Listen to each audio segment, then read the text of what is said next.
Canım ballarım, bugün aile söhbetimizni yana davamlaştıramiz. Bugungi söhbetda nima to'g'riliq paranglashimiz, men sizlarga uni deyishdan burun sizlardan so'rab baqay. Hammanglar o'zinglarningki, isminglarningki ma'nosini bilasizlar, ha? Shundaqmi? Ha. Sen bilamsan? Hammamiz o'zimizningki ismining ma'nosini bildik-ekanmiz. Lekin hammamizga o'rtaq bo'lgan bek muhim bir ismimiz bor. Hammamizning ismimiz ayrim-ayrim bo'lgan bilan hammamizga o'rtaq bo'lgan yana bir ismimiz bor. U qaysi ism? Uyg'ur. Ha, to'g'ri. Uyg'ur. Undaq bo'lsa, mush Uyg'ur degan ismning nomining ma'nosini bilamsizlar? Sen bilamsan, bolam? Yo'q. Siz bilamsiz? Dada bir qitim so'zlab berganda bizga va suhbat qilganda, ammo toza ismda yo'q. Undaq bo'lsa, bolam, bugun yana bir qitim o'rgansak, texim yaxshi bo'lg'idek. Uyg'ur degan so'zning nomining ma'nosi to'g'riliq tadqiqotchilar, tarixchilarning qarashlari bir necha xil. Buning ichida hammadan ko'p umumlashgan, hammadan ko'p tarqalgan birinchi ma'nosi Uyg'ur degan nom yepishmoq, uyushmoq degan so'zdan kelib chiqqan degan qarash. Bizning turk qavmlarimizning qag'oni bo'lgan 10 Tangriquti O'g'izxon o'zi yashagan o'sha vaqtlarda yegani birla Tangriga e'tiqod qiladi ekan. Ammo uning tuqqanlari, qarindoshlari, tog'alari u ishongan Xudoga e'tiqod qilishni xohlamaydi ekan. O'g'izxon ularni o'zi mangan haq yo'lda menishqa tavsiya qilibdi, yetaklab beqibdi, nasihat qilibdi, lekin ular nodonligi tufaylidan o'zining mangan xato yo'lini to'g'ri bizning mangan yo'limiz deb turib bilib, O'g'izxonga qarshi jang e'lon qilibdi. Shuning bilan O'g'izxon bilan uning qarindoshlari o'tirsida intayin cho'ng kurash boshlanibdi, portlab ketibdi.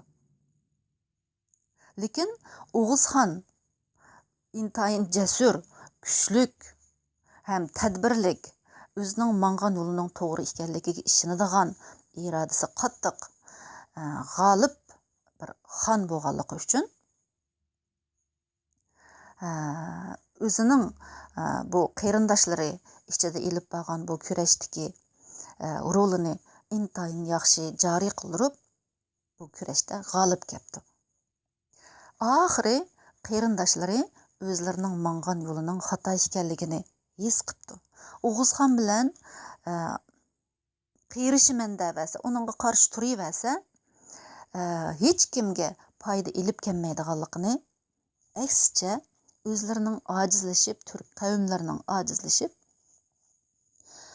boshqa dushmanlar uchun o'zlarini halok qiladiganga bir fursat yaratib berdiganligini tunib yetib, oxiri O'g'izxonga maktub yo'llab, o'zining O'g'izxonga agishadiganligini, O'g'izxon mangan yo'lda tang mangadiganligini bildiribdi. O'g'izxonmi xushal bo'lishga tegishlik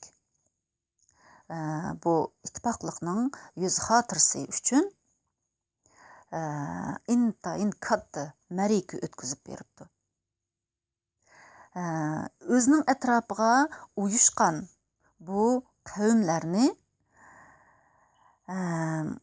qutluqlab, ularni muboraklab qarshi olibdi, ham hammasini o'rtaq bir nom bilan Uyg'ur degan go'zal nom bilan atabdi. O'zini bo'lsa, men Uyg'urlarning haqqoni deb jahonga jakolabdi. Ana uyushmoq degan so'zning ma'nosi nima? Uyushish degan so'zning ma'nosi bir-biri bilan ittifoqlashish, hamkorlashish, yaqin o'tish, do'st bo'lib o'tish, bir-birini qo'llab quvvatlash degan gap. Bir-biriga yepishib turish degan gap. Chechilib ketmaslik degan gap. Uyg'ur degan so'zmi uyushishdiki, uy degan so'zga Uyg'ur tilidagi so'z yasag'uchi qo'shimcha g'ur qo'shimchasining qaytilishi bilan hosil bo'lgan Uyg'ur, uyushquchi, bir-biri bilan ittifoqlashquchi degan ma'noda Uyg'ur bo'lib shakllangan deb qaraladi. Siz bizga ivay so'zlab bergan hikoya mustaqil bir hikoyami yoki tarixiy asosi bormi? Albatta uning tarixiy asosi bor bo'lam. Bu O'g'izxon rivoyati biz hozir Abay sizlarga so'zlab bergan rasmiy tarixiy kitoblarda xotirlangan, ham uning kelib rivoyat shaklini olgan bilan uning bir kelib chiqishida tarixiy bir asos bor. Qandaq tarixiy asosi bor degan vaqtimizda bizningki mashhur tarixchimiz, olimimiz Turg'un Almasning sizlar bilasizlar Uyg'urlar degan bir kitobi bor. Shu kitobda yezilishicha 10 tangri qutliqining tangri quti O'g'izxon o'zi bilan bir davrda yashagan ash vaqtdagi Xitoylarning podshosi bo'lgan Xanvu degan maktub yo'llab Lolan, ya'ni Kroran, Uysunlar, O'g'uzlar qatorliq 26 davlatni o'z hukmronligimga oldim. O'qiya ko'targan xalqlarning hammasi bir oila bo'lib birlashdi deb yozgan. Va o'zining bu maktubi orqali o'zining burunqidan necha hassa kuchayganligini aytish orqali o'z dushmaniga o'zining hayvisini ko'rsatgan kuch-qudratini namoyon qilgan. Bu tarixiy faktlar dal Xitoy tarixchisi Bango degan kishining Chin sulolasining yilnomasi degan kitobining Vonlar haqida bayon degan qismida xotirlangan. Undaq bo'lsa Uyg'ur degan so'zning uyushmoq degandan boshqa ma'nolarimi bormi? Baskakov deydigan yana bir tarixchi kishi bor bo'lib, u o'ziningki Uyg'ur degan maqolasida yana bir xil o'zgacha bir qarashni o'tirib qo'ygan.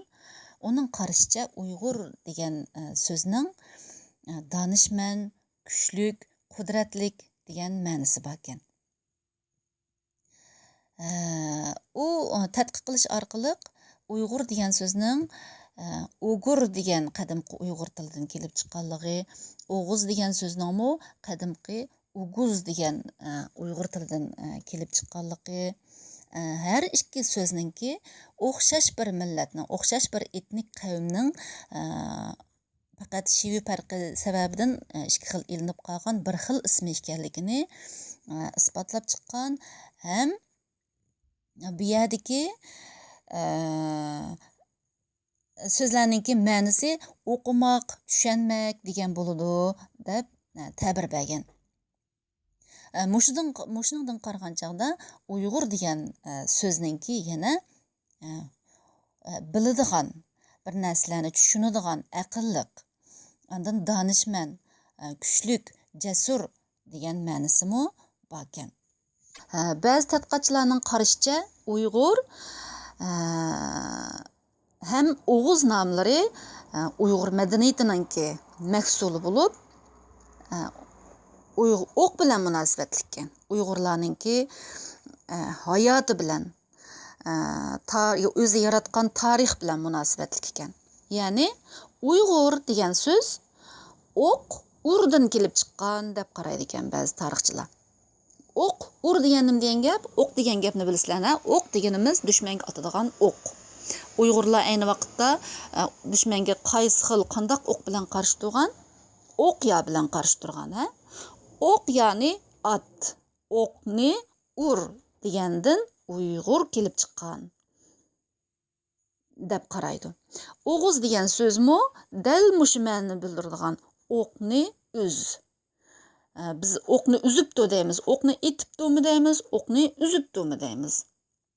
O'qni uz degan gapmi o'qni at degan ma'noda. O'g'iz degan so'z o'qni uz, ya'ni o'qni at degan so'zdan kelib chiqqan deb qaraydi ekan. Demisimi O'g'izxon o'zininki Xitoy podshosi Xanvudiga yozgan maktubida, xitida, o'qya ko'targan xalqlarning hammasi mening atrofimga birlashdi degan. Ya'ni ajdodlarimiz ot ustida o'qya bilan o'q etib, o'q uzib o'zining tarixini yaratgan. Dushmanlarni yengan, dushmanlarning ustidan g'olib kelgan, o'vlab hayot kechirgan. Bizning bovimiz Mahmud Qashqariyning Turkiy tillar divani degan kitobida xotirlanishicha, milodidan 300 yil ilgari Iskandar Zulqarnayn deb jahonga nima qilgan, jang e'lon qilgan imperator bir odam o'tgan bo'lib, u 10 yilning ichida, milodidan burungi 300 yil ilgirki vaqtda 10 yilning ichida Suriya, Misr, Hindiston qatorliq nurg'un davlatlarni o'zining ilkiga ilib olgan. Bu kishi O'rta Osiyoni bo'ysundirish uchun 5000 otliq 30,000 piyoda askar bilan bizning ota-bobolarimiz yashayotgan O'rta Osiyoga, bu tuproqqa hujum qilgan. Lekin Uyg'ur turk qilgani uningga qarshi 4000 askar avatgan.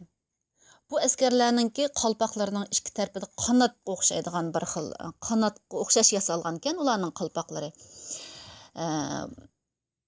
Iskandar buni lochinning qanotiga o'xshatgan ayni vaqtda.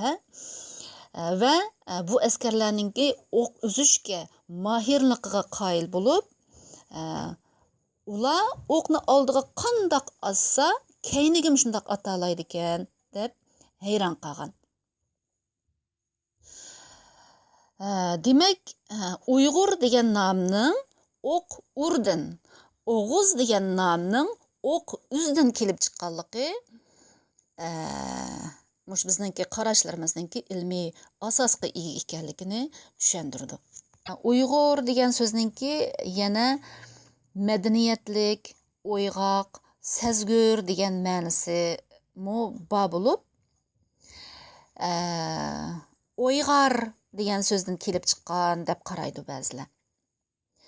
Buning ma'lum asosi bor, chunki Uyg'urlar tarixda barliq turkiy xalqlardan burun tarixiy davrga kirgan. Yeziqni hammadan burun ishlatgan. 9-11 asrdagi Uyg'ur davlatlari degan kitobda yozilishicha, Uyg'urlar boshqa turk qavmlari ichida hammadan burun shaharlashgan, dehqonchilik bilan shug'ullangan, o'z yeziqini barpo qilgan, ham eng madaniyatlik xalqlardan bo'lib qolgan deb xotirlangan. Demak, bolalarım, Uyg'ur degan so'z uyushmoq degan ma'noni bildirsin. Yoki mayli o'q ur degan ma'noni bildirsin. Va yoki o'yg'oq, sezgur, madaniyatlik degan ma'noni bildirsin. Hammasining kelib chiqish sababi bor bo'lib, bu ma'nolarning hammasi, bu ta'birlarning hammasi hargizmi bir-birini rad qilmaydi, bir-birini cheklamaydi. Ularning o'rtasida hech qanday ziddiyat yo'q. Aksicha bir-birini to'liqlaydi. Va Uyg'ur degan nomning ma'nosini texim cho'nqur, texim ilmiy shaklda yorqinlashtirib beradi. Bolalarım, mana bugungi suhbatimiz oxirlashib qoldi. Xo'shlashishdan burun qizim, siz yaqinda yodlab olgan bir kuplet she'rini anglagandim. Hozir yana bir qitim o'qib berishni xohlamsiz? Ma'qul ana. Uyg'ur biz, uyushqoqdir bizning aslimiz. Kurash qilsak birlashib gullar naslimiz. Rahmat bolam. Intayin yaxshi she'rdan birini yodlab olibsiz. Menga bek yordi. Biz faqat uyushqandala gullanalaymiz. Tariximizda isbotlandi. Oğuzxanның ətrafıga barlıq türk qavmlari uyushqandan keyin bu xanlıq küçəygan. Jahonga o'z ta'sirini ko'rsatalagan. Uyg'urlar qachon o'zining mushu uyushqoqlikdan iborat mushu aloyidligidan ayrilgan vaqtdan boshlab xaroblashishga, ojizlashishga boshlagan. Biz hozirgi vaziyatdan qutulib chiqimiz deydi ekanmiz. O'zimizni kuchlantiramiz deydi ekanmiz. Dushmanlarimizning ustidan g'olib kelamiz deydi ekanmiz. O'zimizning jon tomiri bo'lgan, o'zimizni mavjud qilib tura oladigan mush uyushqoqlikdan iborat aloyidligimizni qaytadan tarvish qilishimiz ham uni kuchaytirishimiz kerak.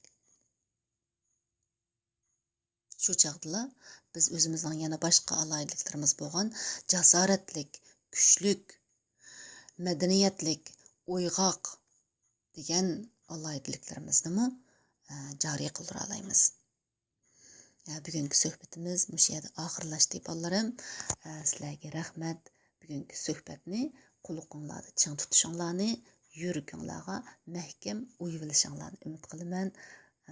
Kelar qaytimda ko'rishaylik. Allah amanat bo'linglar.